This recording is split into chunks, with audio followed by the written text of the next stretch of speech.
Today is May 23rd. Today, what rock did Jesus build his church on? We're going to read from the book of Matthew, a little insertion that Matthew makes in Peter's confession from the book of Mark. Let's go ahead and read that. Matthew chapter 16, verses 16 to 19. After Jesus said, "Who do you say I am?" Simon Peter answered, "You're the Messiah, the Son of the living God." And Jesus answered him, "Blessed are you, Simon, son of Jonah. Flesh and blood has not revealed this to you, but my Father in heaven. And I tell you, you are Peter, and on this rock I will build my church, and the gates of Hades will not prevail against it. I'll give you the keys of the kingdom of heaven, and whatever you bind on earth will be bound in heaven. Whatever you loose on earth will be loosed in heaven." Then he sternly ordered the disciples not to tell anyone that he was the Messiah. Matthew is the only one that includes this unusual statement to Peter. "You are Peter, and on this rock I will build my church." That's really what I want to kind of focus on here today. Jesus says, "On this rock." Now, Peter's name meant the rock. He says, "The gates of hell will not be able to withstand you." And he further says, "I'll give you the keys of my kingdom, and anything that you bind on earth will be bound in heaven." Wow, those are powerful statements. What do they refer to? Well, one possibility is that they refer to Peter himself. "I will build my church on you individually, Peter." People look to the book of Acts and see Peter leading the church in the first 5 chapters, and they say, yeah, this is the story of building the church on Peter. Somehow, I'm not sure that's what Jesus was saying. Traditional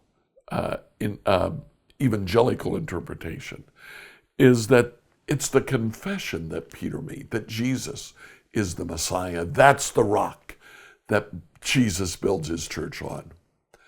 And yeah, there's some reason to believe that. But the concept of the Messiah was unknown to the Gentile world. Did they have to understand the Messiah to build on the rock of Messianism? I'm not sure that's it either. Still others say, well, it's Jesus himself. Yeah, the church is certainly built on the foundation stone of Jesus. Nowhere else, however, in the Gospels does Jesus refer to himself as the rock. There's another possibility. They stood by Caesarea Philippi. All 3 synoptic Gospels mention the fact that this is Caesarea Philippi. Caesarea Philippi was built on Mount Hermon. What if Jesus was saying, "I'll build my church on Mount Hermon"? What was Mount Hermon to the Jews? Well, Mount Hermon was the site of the kingdom of Bashan. Let's go to the Old Testament and read 2 passages. Joshua 12, in which Joshua looks back at Israel's fight with Bashan and King Og. And then Deuteronomy 3, where Moses led Israel to battle King Og and the kingdom of Bashan.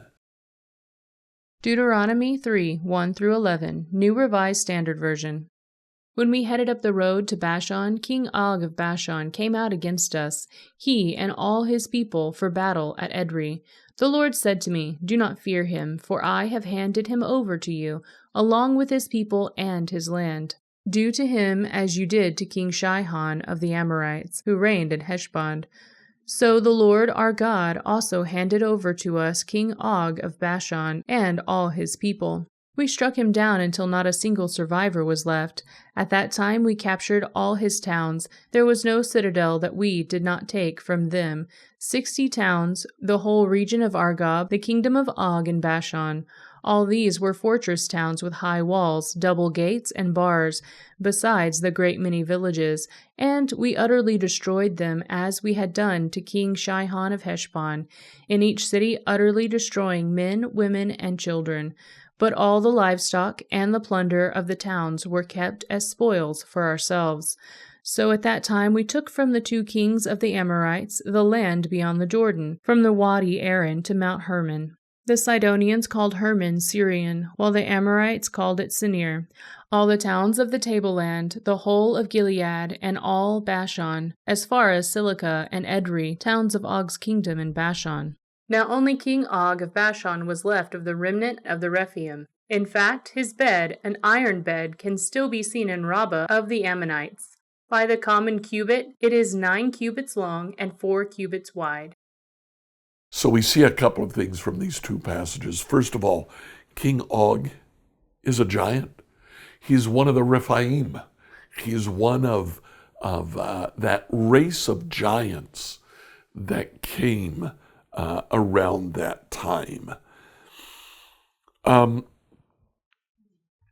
book of Enoch says that Mount Hermon is the place where the fallen angels fell to earth. This was the kingdom of hell on earth. Bashan, the giants. Deuteronomy says that King Bashan's bed was over 13 feet long and 6 feet wide. That word for bed is elsewhere used to describe a man's tomb. Personally, I think that's his tomb. The tomb was a huge monument to a huge man. Physically, there were 2 underground springs that came out of the foot of Mount Hermon. Now, in Greek mythology, these springs were referred to as the gates of hell.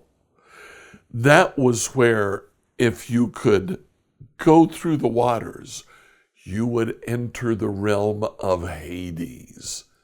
The gates of hell. Jesus says the gates of hell will not be able to withstand my church. And then finally, Jesus says, whatever you bind on earth will be bound in heaven. You know that word for binding? They bound the Gadarene demoniac, the man who was possessed by demons. And those bindings couldn't contain him. Jesus later says, you have to bind the strong man before you ransack his house. And later still, these are the words that are many times used to say that they bound Jesus to take him before Herod and Pilate. Jesus builds his church in the middle of Satan's kingdom, at the doors of the gates of hell, where the strong man is not bound. And Jesus says to Peter, you will be able to bind the strong man. Whatever you bind here is going to be bound in heaven. Throughout history, the church has been built at the gates of hell. We have gone into disease. We have gone into corruption. The church has been built where Satan's kingdom is strongest, and the church has prevailed. I think this is a prophetic statement. Jesus says, on this mount, on this rock, I build my church. Hell cannot withstand my church. So what do we do about this today? Well, where's your rock? Where do you need to invade Satan's territory? He will not be able to withstand you. Scripture reading from the New Revised Standard Version by Emily Herrera. If you like what you heard today, share it with your friends.